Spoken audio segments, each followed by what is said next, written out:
Bom dia, meus irmãos, graça e paz. Escola Bíblica Dominical Livres em Cristo, 16 de junho de 2024. Hoje nós vamos iniciar um novo ciclo de exposições bíblicas, agora na carta do apóstolo Paulo aos Filipenses. Então eu quero convidá-los a abrir comigo a palavra do Senhor, no capítulo 1, a partir do verso 1, nós faremos a leitura da introdução da carta, do verso 1 até o verso 11. Diz assim a palavra do Senhor: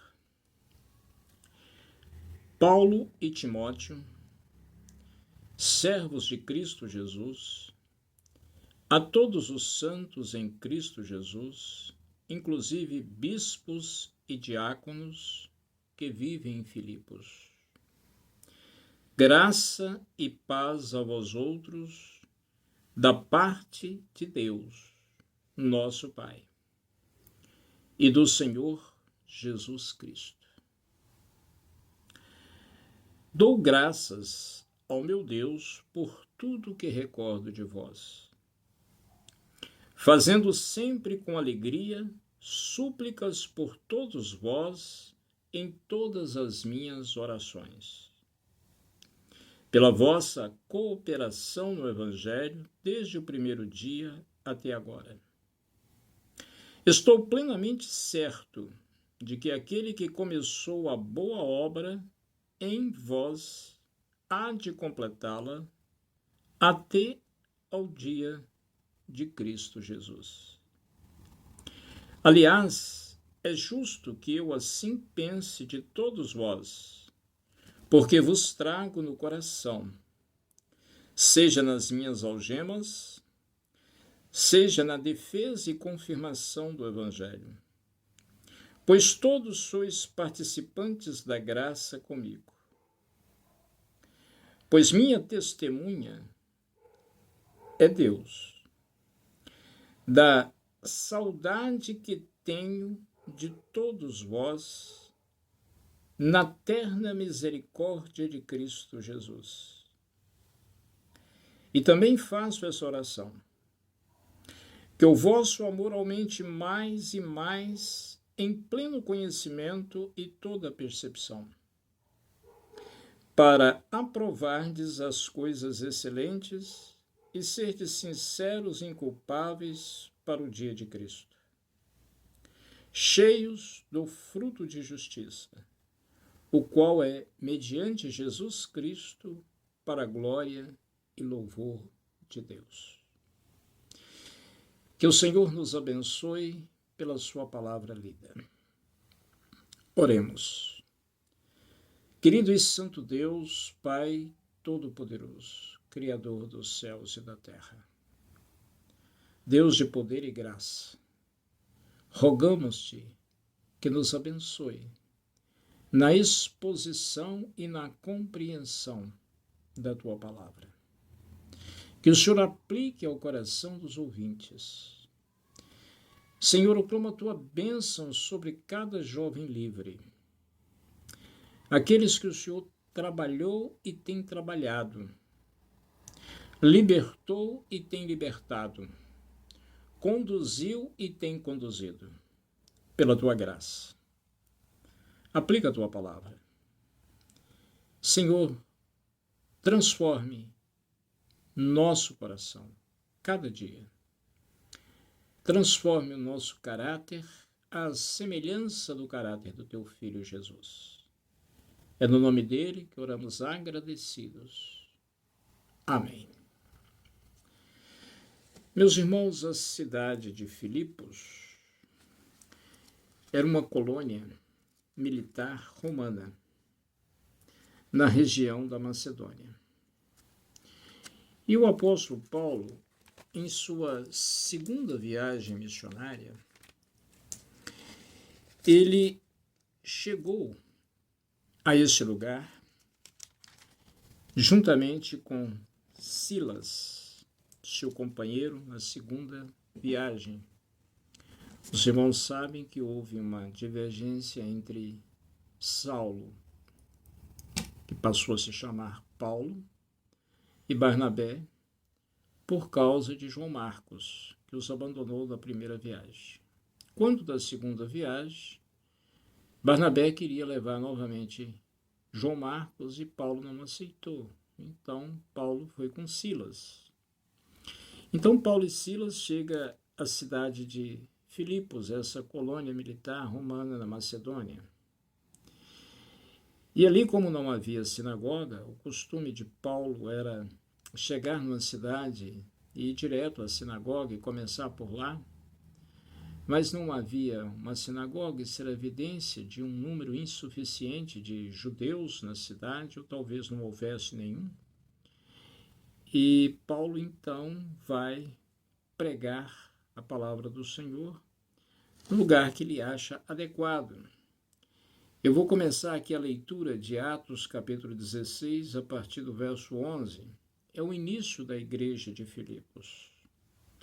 Tendo, pois, navegado de Troade, seguimos em direitura a Samotrácia, no dia seguinte a Neápolis, e dali a Filipos, cidade da Macedônia, primeira do distrito da colônia. Nessa cidade permanecemos alguns dias.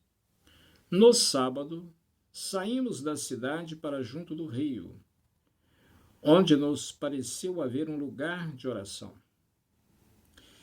E assentando-nos, falamos às mulheres que para ali tinham concorrido. Certa mulher, chamada Lídia, da cidade de Tiatira, vendedora de púrpura, temente a Deus, nos escutava. O Senhor lhe abriu o coração para atender às coisas que Paulo dizia.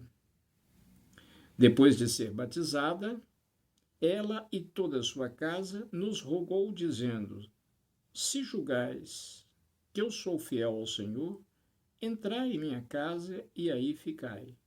E nos constrangeu a isso. Esse foi o início da igreja em Filipos. Essa primeira convertida, Lídia, e a sua casa. Posteriormente, uma jovem adivinhadora que foi liberta de um demônio. E depois o carcereiro, onde Paulo ficou preso, mas Silas, e o carcereiro também vinha se converter com a sua família. Iniciou então a igreja em Filipos. Alguns anos se passaram e Paulo agora está preso em Roma, na sua primeira prisão em Roma. Quando termina o livro de Atos dos Apóstolos, capítulo 28, Lucas termina narrando essa prisão de Paulo em Roma. E, possivelmente, ali Paulo tem escrito essa carta. Dali, porque existem outras teorias de que ele tenha escrito numa prisão em Éfeso, embora não tenha registro bíblico de que Paulo tenha ficado preso em Éfeso. Ou de que ele tenha escrito em Cesareia, onde ele ficou 2 anos preso, mas Paulo faz menção a algumas coisas aqui na carta que nos remeterá à ideia de que seja Roma o local da prisão. Isso nós vamos ver à medida que formos avançando na carta. E foi a sua primeira prisão, porque quando da sua segunda prisão em Roma, quando ele ficou num calabouço, onde ele escreve a segunda carta a Timóteo, de lá ele não saiu, ele foi ali executado. Entretanto, essa é a primeira prisão.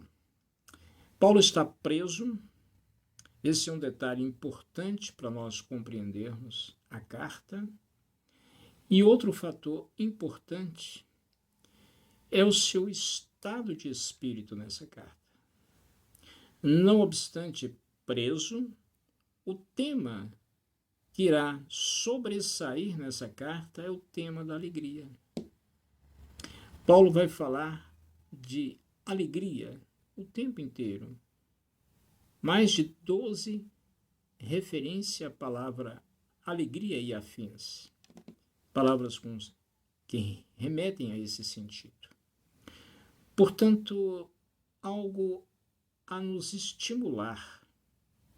Não é diante de sofrimentos, diante de dificuldades, que nós, como crentes, podemos perder a alegria no Senhor. Mas vamos à carta. Esses primeiros 11 versículos é a introdução da carta, onde Paulo faz uma saudação no primeiro e segundo versículo, e depois ações de graças, como é seu costume, orando, rogando a bênção do Senhor também sobre aquela igreja. Uma igreja que tem estado fiel com o apóstolo Paulo desde a sua origem. Então vamos lá, verso 1. Ele faz menção de Timóteo. Timóteo estava certamente com ele, não nas mesmas condições de prisão, mas como seu auxiliar, filho espiritual, dava suporte. Portanto, Timóteo é mencionado aqui. Paulo e Timóteo, servos de Cristo Jesus. É muito interessante isso no apóstolo Paulo. Ele não usa o nome apóstolo como título, como nós fazemos. Pastor fulano de tal, reverendo fulano de tal, bispo fulano de tal. Paulo usa o seu nome. Depois ele diz que é um servo. A palavra no original, doulos, servo, o escravo de Cristo, Jesus. Alguém que foi chamado para servir. Isso é importante na vida de cada pastor, missionário, evangelista, obreiro. A ideia de que foi chamado para servir. Porque isso foi o que Jesus ensinou. Ele diz que o Filho do Homem não veio para ser servido, mas ele veio para servir. E Paulo entendeu isso. E nas suas cartas, todas as suas cartas, ele se identifica dessa forma.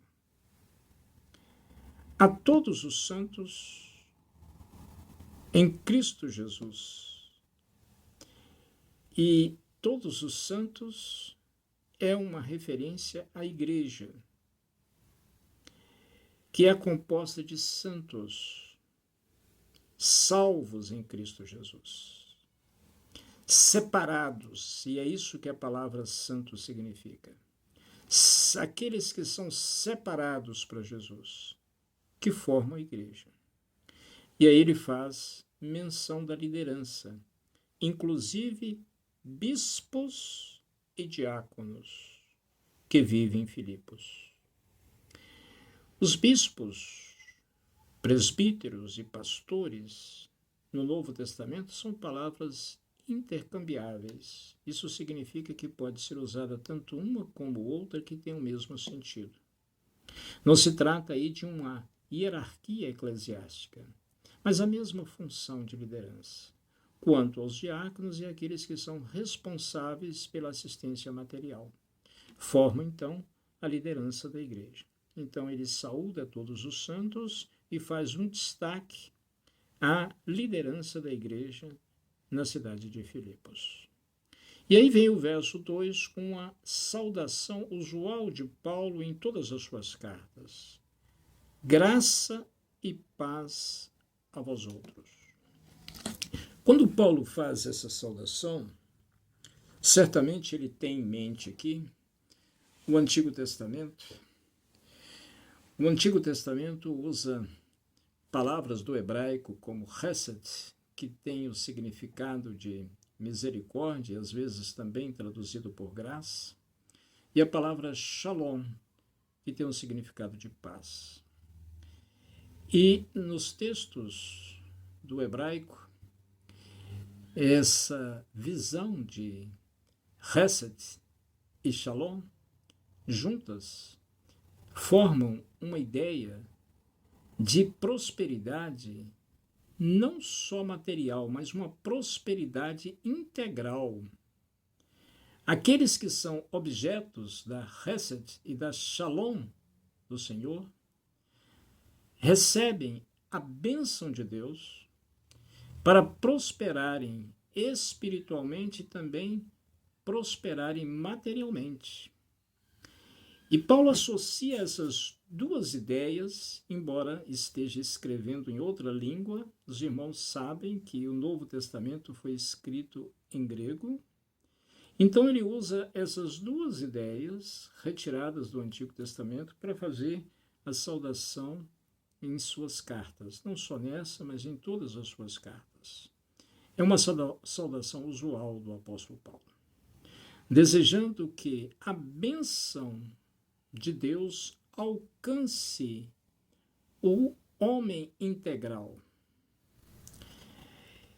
E ele deseja que seja a bênção vinda do Senhor Deus, nosso Pai, do Senhor Jesus Cristo.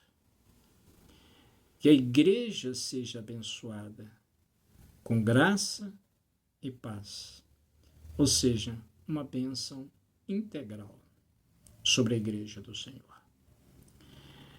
Paulo nunca fazia uma distinção, como muitos pregadores da atualidade que veem a prosperidade apenas no aspecto material.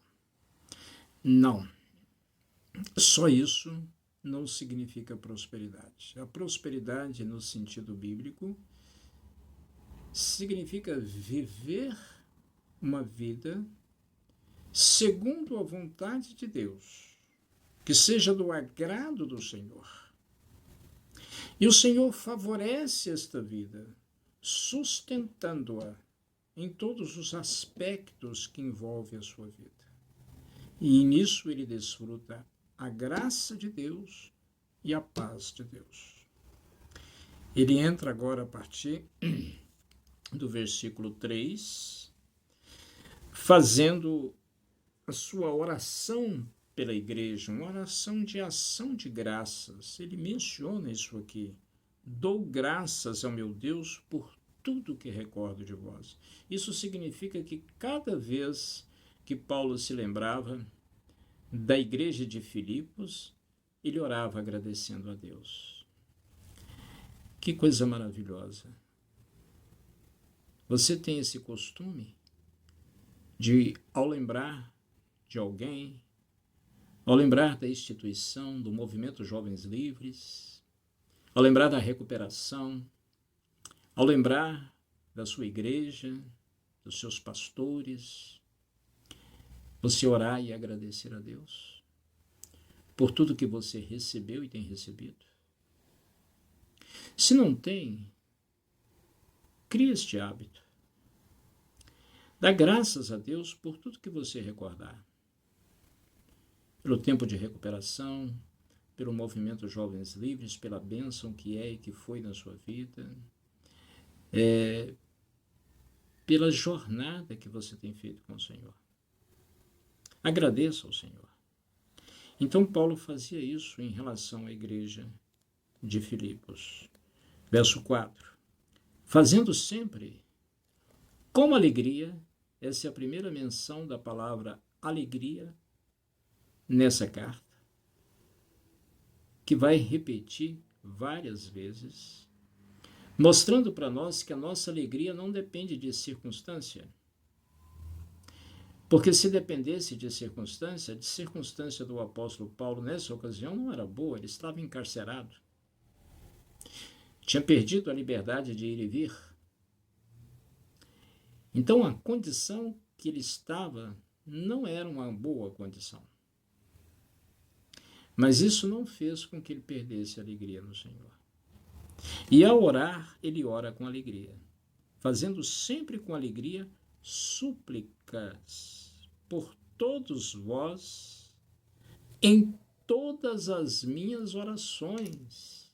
Significa que os irmãos de Filipos estavam presentes, sendo mencionados, talvez nome por nome daqueles que ele se recordava, em todas as suas orações. Paulo orava pela igreja. Verso 5. Aqui ele diz o motivo. Pela vossa cooperação no Evangelho desde o primeiro dia até agora. A palavra traduzida por cooperação aqui, no texto original é koinonia, que também tem um significado de comunhão. E graças a essa comunhão desses irmãos no Evangelho, eles cooperavam com o apóstolo Paulo. Desde o primeiro dia. Nós vimos lá no texto de Atos que a primeira convertida na cidade de Filipos já abriu as portas da sua casa para o apóstolo.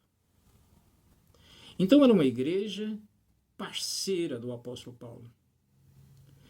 E um dos motivos dessa carta, talvez o principal, nós vamos ver isso claramente lá no capítulo 4, será agradecer pelas ofertas que estava recebendo.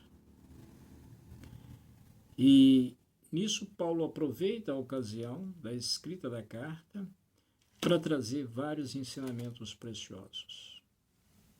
Então a igreja era uma igreja que cooperava com o ministério, com a obra missionária. Toda igreja, meus irmãos, que tem essa visão de cooperar com a obra missionária, é uma igreja abençoada. Não é pelo tamanho da igreja e pelo tamanho das ofertas. Não, é pelo envolvimento. A igreja, por menor que seja a arrecadação, ela pode reservar uma parte da sua arrecadação para o investimento na obra missionária. Ou então a liderança da igreja pode fazer também com que, ao invés de retirar da arrecadação da igreja, estimular os irmãos a fazerem ofertas missionárias à parte do dízimo e das ofertas feitas à igreja. Ofertar em missões, para favorecer que o evangelho seja pregado em outros lugares. Isso é tão importante porque missões é obra do coração de Deus. Quando se investe em missões, nós estamos fazendo exatamente o que Deus quer. E a igreja em Filipos entendeu isso desde o primeiro dia. E tem acompanhado o apóstolo Paulo ao longo do seu ministério. Verso 6. Estou plenamente certo de que aquele que começou a boa obra em vós há de completá-la até ao dia de Cristo Jesus. O que ele quer dizer com isso? Começou a boa obra em vós. Isso aconteceu na salvação. Quando essas vidas nasceram de novo. Então a obra começa com a salvação. Mas ela não termina aí. Porque, uma vez salvos, alcançados pela graça, agora começa o trabalho do Espírito Santo de aperfeiçoamento, que é a santificação. E é algo que vai durar durante toda a vida do cristão. E há de completá-la até o dia de Cristo Jesus, até a vinda de Cristo Jesus. Então, aquele que foi alcançado pela graça, que foi regenerado, que nasceu de novo, ele está seguro nas mãos do Senhor e o Senhor está trabalhando a sua vida para que ele cresça, para que ele seja aperfeiçoado. E nós podemos fazer um paralelo aqui para entender melhor com a obra criacional de Deus. Vamos abrir no capítulo 1 de Gênesis. A partir do verso 1, nós não vamos ler o capítulo todo, mas alguns versículos para destacar esse ponto. No princípio criou Deus os céus e a terra. Esse aqui é um enunciado geral. O autor do livro agora começa a especificar. coloca um enunciado geral e agora ele começa a desenvolver isso, mostrando como foi essa criação dos céus e da terra. Então ele diz aqui no verso 2: a terra, porém, estava sem forma e vazia. Havia trevas sobre a face do abismo e o Espírito de Deus pairava sobre as águas. Não dá para fazer um paralelo com a salvação? Quando somos alcançados pela graça do Senhor, não é assim que nós estávamos espiritualmente, sem forma e vazios? Mas o Espírito de Deus, então, esse pairar do Espírito, literalmente é um voejar. É como a águia voejando sobre os seus filhotes. É o Espírito pairando sobre a face das águas, dando sustentação àquilo que foi criado e organizando, como nós veremos a seguir. É isso que acontece quando alguém é chamado à graça de Deus. Essa vida que está um caos, a palavra no hebraico sem forma e vazia, que é traduzida aqui por sem forma e vazia, a gente fica sem entender o que é algo sem forma e vazio. A palavra no hebraico é tohu, que dá uma ideia de algo desorganizado, de algo sem vida, de algo infértil. É assim que éramos quando fomos alcançados. E aí o Senhor começa a organizar a nossa vida, assim como ele fez com a criação. Disse Deus: haja luz, e houve luz. E aí nós vamos seguindo o texto do capítulo 1, primeiro dia da criação, segundo dia da criação, terceiro dia da criação, quarto dia da criação, quinto dia da criação, sexto dia da criação.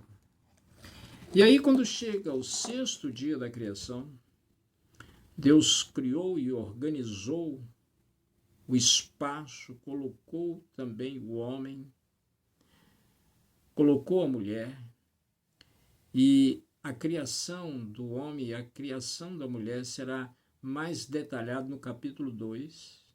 No capítulo 1, o autor apenas diz que Deus criou, façamos o homem à nossa imagem, conforme a nossa semelhança. E aí Deus criou o homem e mulher, mas ele não especifica como. No capítulo 2 ele vai detalhar. Mas ao final do sexto dia, depois que Deus completou a obra criacional, o verso 31 do capítulo 1 diz: viu Deus tudo quanto fizera, e eis que era muito bom. Houve tarde de manhã e o sexto dia.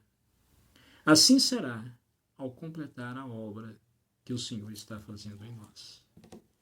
Então, como Paulo diz aqui aos irmãos em Filipos, aquele que completou, aquele que começou, há de completá-la até o dia de Cristo Jesus. Você imagina, nesse dia, que ele chama aqui o dia de Cristo Jesus, dia da vinda do Senhor, o Senhor olhar para nós, para a igreja, e ver que foi tudo muito bom. Aquilo que ele fez, aquilo que ele chamou, que ele salvou, que ele alcançou, e aquilo que pelo Espírito ele aperfeiçoou, muito bom. O edifício vai estar pronto, construído, para a glória do Senhor. Maravilhoso pensar nisso. Voltando para o texto de Filipenses, agora no verso 7. Aliás, é justo que eu pense de todos vós assim, porque vos trago no coração. Esse é um trabalho que o pastor, o obreiro, aquele que lidera na obra do Senhor, precisa ter em mente que ele deve carregar suas ovelhas no coração. Paulo carregava Então, está carregado aqui de afetos pela igreja de Filipos, pelas suas ovelhas. Não obstante a situação que ele se encontrava, porque ele diz aqui: vos trago no coração, seja nas minhas algemas, ou seja, na situação de prisão onde ele estava, não esquecia da igreja, não esquecia dos irmãos de Filipos, porque eles estavam no seu coração, mesmo ele estando em algemas. Seja na defesa e confirmação do Evangelho, que é a parceria que a igreja fazia com ele no seu ministério. O ministério do apóstolo Paulo consistia em defender e confirmar o Evangelho, por onde ele passava. Então era como se esses irmãos, mesmo sem sair de Filipos, estivessem caminhando com ele por onde ele passava, anunciando o Evangelho de Cristo Jesus. Por quê? Porque eles contribuíam. E certamente oravam. Nós envolvemos na obra missionária, orando pela obra missionária e também contribuindo com a obra missionária. Então a igreja estava presente e Paulo carregava dentro do coração. Quando ele diz assim, o final do verso 7, pois todos sois participantes da graça comigo.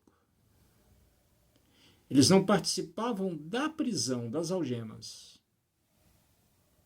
mas participavam da graça. E como participantes da graça que somos, todos nós crentes, a graça nos une.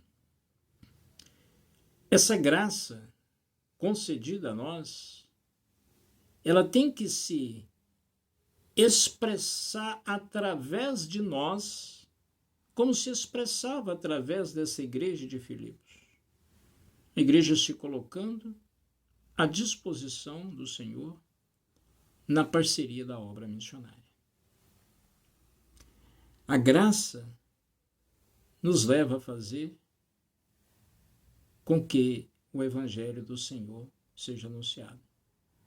Isso significa que a graça nos torna agentes da graça. Aquele que é alcançado pela graça se torna responsável também de promover o alcance de outros. Verso 8. Paulo chama Deus como sua testemunha. Pois minha testemunha é Deus, da saudade que tenho de todos vós na terna misericórdia de Cristo Jesus. Então, ao recordar, ele orava, agradecendo a Deus, e ao mesmo tempo ele manifesta que também sentia saudades dos irmãos.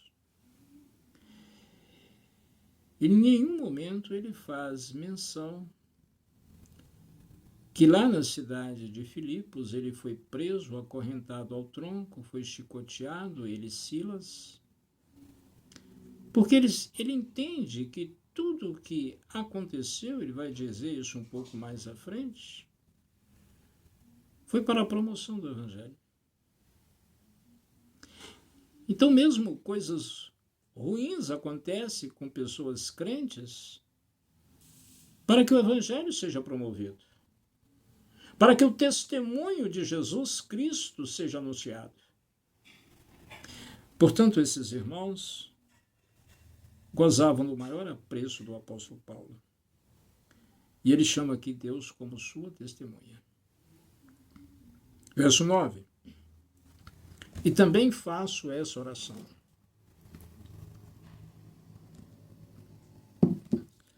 Que o vosso amor aumente mais e mais em pleno conhecimento e percepção, juntamente com o verso 10, para aprovardes as coisas excelentes e seres sinceros e inculpáveis para o dia de Cristo.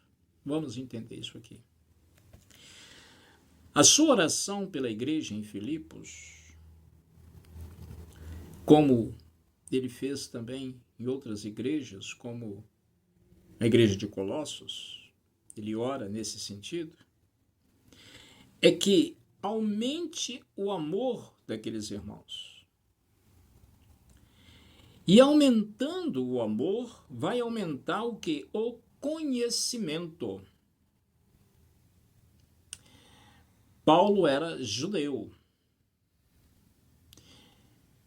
embora também cidadão romano, mas foi educado dentro da cultura semítica. E a palavra conhecer dentro da cultura semítica tem um significado mais profundo do que nós usamos na cultura ocidental. Dentro dessa cultura semítica, ao falar conhecer, não é só uma atividade do intelecto, mas é uma atividade do ser integral. O conhecer é se envolver. O conhecer é intimidade. Um relacionamento íntimo e profundo. É por isso que às vezes a palavra conhecer é usada no Antigo Testamento como um sinônimo da relação sexual marido e mulher. Adão conheceu sua mulher e ela concebeu. Isso significa que ele teve relação com ela e ela ficou grávida. Isso é conhecer. Então, conhecer é intimidade, conhecer é interação, conhecer é relacionamento. Não é só uma atividade intelectual. Portanto, isso exige amor. É o que Paulo está dizendo. Ele ora para que o amor daqueles irmãos aumente. E esse amor aumentando, aumenta o pleno conhecimento e toda percepção, ou seja, o discernimento, para aprovar as coisas excelentes. E a palavra aprovar aqui é tirada do uso comercial da época, mais relacionada a um teste que se fazia com as moedas, para detectar se a moeda era verdadeira ou falsa. Já existia falsificação de dinheiro na antiguidade. E fazendo esse teste, se constatando que a moeda era verdadeira, então ela era aprovada. É essa palavra que ele usa nesse sentido. Aprovar o quê? Coisas excelentes. E o que seriam essas coisas excelentes? As coisas excelentes é aquilo que Deus quer que nós cheguemos a ela. São as coisas que estão relacionadas ao caráter de Cristo.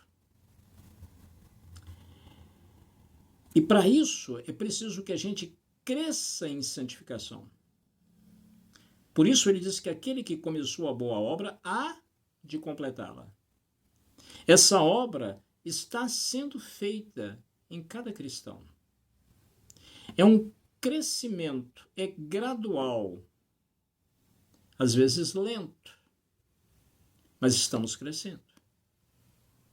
E à medida que nós amamos mais e mais o Senhor, mais aumenta o nosso conhecimento, a nossa interação com Ele, a nossa intimidade com Ele, e aumentando, nós aprovamos as coisas excelentes. Nós passamos a gostar do que Deus gosta, passamos a rejeitar o que Deus rejeita. Passamos a pensar os pensamentos do Senhor. E assim, sede sinceros e inculpáveis no dia de Cristo Jesus. Não ter do que se envergonhar no dia que nós estivermos frente a frente com o nosso Salvador. Então a oração é para crescimento espiritual. Se fôssemos simplificar o que Paulo está dizendo aqui, poderíamos simplificar dessa forma. Ele está orando pela igreja de Filipos para que aqueles irmãos cresçam espiritualmente. E crescer espiritualmente é crescer no todo, meus irmãos. A Bíblia não faz uma dicotomia entre o espiritual e o material nesse sentido, não. Crescer espiritualmente é crescer no todo. Porque tudo que fazemos tem a ver com nossa vida com Deus. Seja no trabalho, seja no lazer, seja no casamento, seja na criação de filhos, seja no ministério na igreja. Tudo que nós fazemos tem a ver com a nossa relação com o Senhor. Portanto, a Bíblia não dicotomiza vida material e espiritual. Não. Crescer espiritualmente é crescer no todo. E a sua oração aqui é essa, para que a igreja em Filipos cresça no todo, se desenvolva até o dia de Cristo Jesus, para não ter do que se envergonhar diante do Salvador. Que nossa oração também seja assim. Que oremos por isso, meus irmãos. Às vezes a gente ora por muita coisa e esquece de orar pelo principal, para que o nosso amor aumente, para que o nosso conhecimento oriundo desse amor aumente, para que aumente também o nosso discernimento, para passarmos a aprovar as coisas excelentes. Querer o que Deus quer, gostar do que Deus gosta, pensar no que Deus pensa, amar o que Deus ama. Essa identificação que nós precisamos com o nosso Senhor. E aí o último versículo, verso 11. Cheio do fruto de justiça, o qual é mediante Jesus Cristo, para a glória e louvor de Deus. Essa última frase soa como uma doxologia, como uma exaltação, uma glorificação do nome de Cristo. Quando ele diz mediante Jesus Cristo, diz que isso só é possível por meio de Jesus. Então, esse fruto de justiça é exatamente a produção daquilo que é agradável ao Senhor, daquilo que é aprovado pelo Senhor. Fruto de justiça. É o que o crente deve produzir. Um fruto segundo a vontade de Deus, que é possível somente por meio de Jesus. Para a glória e louvor de Deus. Esse fruto é para a glorificação de Deus, a glória e louvor do Senhor. Que essa introdução fale ao nosso coração,